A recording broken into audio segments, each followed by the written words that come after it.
Hello അസ്സലാമലൈക്കും നമസ്കാരം. അപ്പോൾ ഇന്നത്തെ നമ്മുടെ വീഡിയോ എന്ന് പറയുന്നത് വളരെ ഈസി ആയിട്ട് നമുക്ക് ചിക്കനും ബീഫും ഒന്നും കയ്യിലില്ലെങ്കിൽ പോലും വളരെ കുറഞ്ഞ ഇൻഗ്രീഡിയൻസ്, അതായത് നമ്മുടെ വീട്ടിലെല്ലാവരുടെയും കയ്യിലുണ്ടാവുന്ന ഇൻഗ്രീഡിയൻസ് മാത്രം വെച്ചിട്ട് നമുക്ക് ചെയ്യാൻ പറ്റുന്ന കിടിലനായിട്ടുള്ള ഒരു സ്നാക്കിൻ്റെ റെസിപ്പിയാണ്.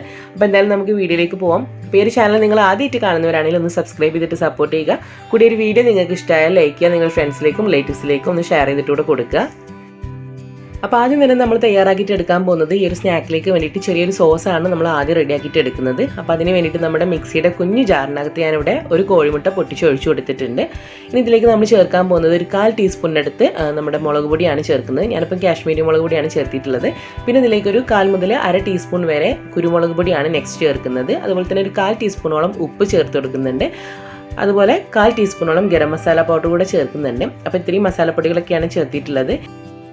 ഇനി അടുത്ത് നമുക്ക് ഇതിലേക്ക് ചേർക്കാനുള്ളത് ഓയിലാണ്. ഞാനിവിടെ ഒരു 4 ടേബിൾ സ്പൂണോളം ഓയിൽ ചേർത്ത് കൊടുക്കുന്നുണ്ട്. ആവശ്യമെങ്കിൽ നമുക്ക് വീണ്ടും ഓയിൽ ചേർത്ത് കൊടുക്കാം.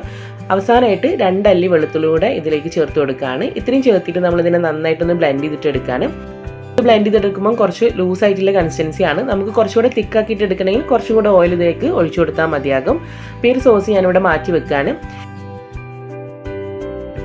നെക്സ്റ്റ് നമ്മൾ ഇതുപോലെ ഒരു ചോപ്പറിൽ ഇട്ടിട്ട് കുറച്ച് വെജിറ്റബിൾസ് ഒന്ന് ചോപ്പ് ചെയ്തിട്ട് എടുക്കുകയാണ്. അതല്ലെങ്കിൽ പൊടിയായിട്ട് അരിഞ്ഞെടുത്താലും മതിയാകും.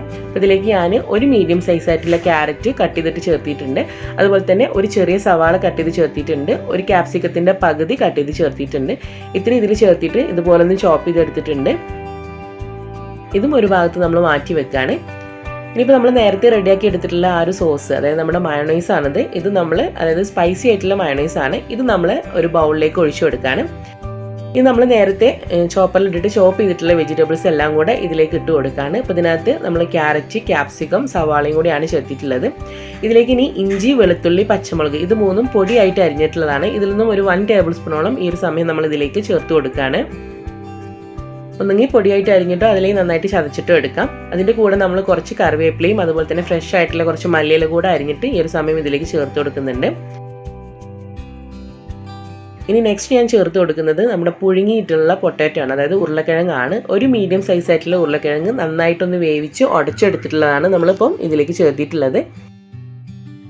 അപ്പോൾ ഇത്രയും വെജിറ്റബിൾസ് ഒക്കെയാണ് നമ്മൾ ഇതിലേക്ക് ചേർത്തിട്ടുള്ളത്. ഇനി ഞാൻ ഇതിലേക്ക് കുറച്ച് ഉപ്പ് ഈ ഒരു സമയത്ത് ചേർത്ത് കൊടുക്കുകയാണ്. അതുപോലെ തന്നെ കുറച്ചും കൂടെ പെപ്പർ പൗഡർ ചേർത്ത് കൊടുക്കുന്നുണ്ട്. നേരത്തെ നമ്മൾ മയോണൈസിൽ പെപ്പർ ഇട്ടിട്ടുണ്ടെങ്കിലും ഇവിടെ നമ്മൾ കുറച്ച് പെപ്പർ പൗഡർ ഇട്ട് കൊടുക്കുകയാണ്. അതുപോലെ തന്നെ ഒരു 1/4 ടീസ്പൂണിൻ്റെ അടുത്ത് മുളക് പൊടിയും 1/4 ടീസ്പൂണിൻ്റെ അടുത്ത് ഗരം മസാല പൗഡർ കൂടെ ചേർക്കുന്നുണ്ട്. നെക്സ്റ്റ് നമുക്ക് ഇതിലേക്ക് ചേർക്കേണ്ടത് ബ്രെഡാണ്. ബ്രെഡ് ഞാനിവിടെ ഒരു 5 സ്ലൈസ് ബ്രെഡ് എടുത്തിട്ടുണ്ട്. ഇതിനെ നമ്മൾ ചെറിയ ചെറിയ കഷ്ണങ്ങളാക്കി എടുത്തതിന് ശേഷം നമ്മുടെ മിക്സിയുടെ ജാറിലിട്ടിട്ട് ഒന്ന് പൊടിച്ചിട്ട് എടുക്കുക, അതായത് ബ്രെഡ് ക്രംസ് ആക്കിയിട്ട് എടുക്കുകയാണ് ചെയ്യുന്നത്. അപ്പോൾ നമ്മളിപ്പോൾ റെഡിയാക്കി എടുത്തിട്ടുള്ള ബ്രെഡ് ക്രംസ് നമ്മൾ നേരത്തെ മിക്സ് ചെയ്ത് വെച്ചിട്ടുള്ള ഈ ഒരു കൂട്ടിലേക്ക് ചേർത്ത് കൊടുക്കാനും. അപ്പോൾ ആദ്യം കുറച്ച് ചേർത്തിട്ട് നന്നായിട്ടൊന്ന് മിക്സ് ചെയ്തിട്ട് നോക്കുക. ആവശ്യമെങ്കിൽ മാത്രം നമുക്ക് മുഴുവനായിട്ട് ചേർത്ത് കൊടുത്താൽ മതിയാകും. അപ്പോൾ ഞാൻ 1/4 ഭാഗത്തോളം ബ്രെഡ് ക്രംസ് ഇതിലേക്ക് ചേർത്തിട്ടുണ്ടായിരുന്നു. എന്നിട്ട് നന്നായിട്ടൊന്ന് മിക്സ് ചെയ്തെടുത്തിട്ടുണ്ട്. ഇനി നമ്മൾ കൈ വെച്ചിട്ടൊന്ന് മിക്സ് ചെയ്തിട്ട് നോക്കുക. നമുക്കിങ്ങനെ ബോളായിട്ട് ഉരുട്ടിയെടുക്കുന്ന ഒരു പരുവാണ് ഇതിന് വേണ്ടത്. അപ്പോൾ അതുകൊണ്ട് തന്നെ കൈ വെച്ചിട്ട് മിക്സ് ചെയ്തിട്ട് എടുക്കുക. അപ്പോൾ നമ്മളിങ്ങനെ പിടിക്കുമ്പോൾ കുറച്ചും കൂടെ ഒരു ലൂസായിട്ടുള്ള കൺസിസ്റ്റൻസിയാണ്, അതായത് ഇങ്ങനെ ചെറുതായിട്ട് ഇങ്ങനെ വെള്ളം പോലെ ഉണ്ട്. അപ്പോൾ നമ്മൾ ഓയിൽ ഫ്രൈ ചെയ്യുമ്പോൾ ഓയിൽ കുടിക്കാനുള്ള ചാൻസ് ഉണ്ട്. അതുകൊണ്ട് വീണ്ടും കുറച്ചുകൂടെ നമ്മൾ ബ്രെഡ് പൊടിച്ച് ഇതിലേക്ക് ചേർക്കുകയാണ്. എന്നിട്ട് നന്നായിട്ട് കൈ വെച്ചിട്ട് ഒന്ന് മിക്സ് ചെയ്തിട്ട് എടുക്കുകയാണ് എല്ലാം കൂടെ. അപ്പോൾ നമ്മുടെ സ്നാക്കിലേക്ക് വേണ്ടിയിട്ടുള്ള മിക്സ് ഇവിടെ റെഡി ആയിട്ടുണ്ട്. ഇത് നമുക്ക് കുറച്ച് ബ്രെഡ് ക്രംസ് സെപ്പറേറ്റ് തന്നെ വേണം ഇതൊന്ന് ഡിപ്പ് ചെയ്യാൻ വേണ്ടിയിട്ട്. ഇനി ഇതിൽ നിന്നും കുറച്ച് പോർഷൻ എടുത്തിട്ട് ഇതുപോലെ കയ്യിൽ വെച്ചിട്ട് നമ്മളൊന്ന് ഉരുളകളാക്കി എടുത്തതിന് ശേഷം ഒരു ഓവൽ ഷേപ്പിലാണ് നമ്മളിത് റെഡിയാക്കിയിട്ട് എടുക്കുന്നത്. അതായത് നമ്മുടെ ഉന്നക്കായൊക്കെ ഷേപ്പ് ചെയ്തെടുക്കുന്ന പോലെ തന്നെ കുറച്ച് നീളത്തിൽ ഓവൽ ഷേപ്പിലാണ് നമ്മളിത് റെഡിയാക്കിയിട്ട് എടുക്കുന്നത്. ഒന്നെങ്കിൽ നമുക്ക് ബോൾസ് ആയിട്ട് തന്നെ വേണമെങ്കിലും എടുക്കാം, അതല്ലെങ്കിൽ നമുക്ക് ഇതുപോലെ പരത്തി വെച്ചിട്ട് സ്ക്വയർ ആയിട്ട് കട്ട് ചെയ്തിട്ട് എടുക്കണമെങ്കിൽ അങ്ങനെയൊക്കെ ചെയ്യാം. അതൊക്കെ നമ്മുടെ ഇഷ്ടത്തിനനുസരിച്ചിട്ട് ഷേപ്പ് ചെയ്തിട്ട് എടുക്കാം.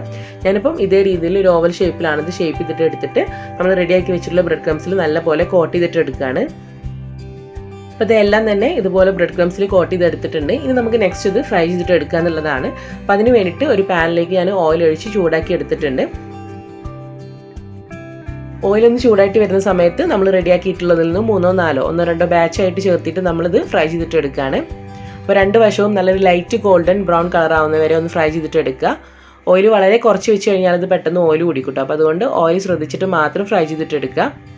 അപ്പോൾ അങ്ങനെ നമ്മുടെ നല്ല ടേസ്റ്റി ആയിട്ടുള്ള വളരെ എളുപ്പത്തിൽ നമുക്ക് ചെയ്തിട്ടെടുക്കാൻ പറ്റുന്ന സ്നാക്ക് ഇവിടെ റെഡി ആയിട്ടുണ്ട്. വളരെ എളുപ്പമാണ്. ചിക്കനും ബീഫും ഒന്നും ഇല്ലെങ്കിലും തന്നെ നല്ല ടേസ്റ്റോട് കൂടിയിട്ട് കഴിക്കാൻ പറ്റുന്ന ഒരു സ്നാക്കാണ്. അപ്പോൾ നിങ്ങളെല്ലാവരും തന്നെ ട്രൈ ചെയ്തിട്ട് നിങ്ങളുടെ ഫീഡ്ബാക്ക്സ് അറിയിക്കുക.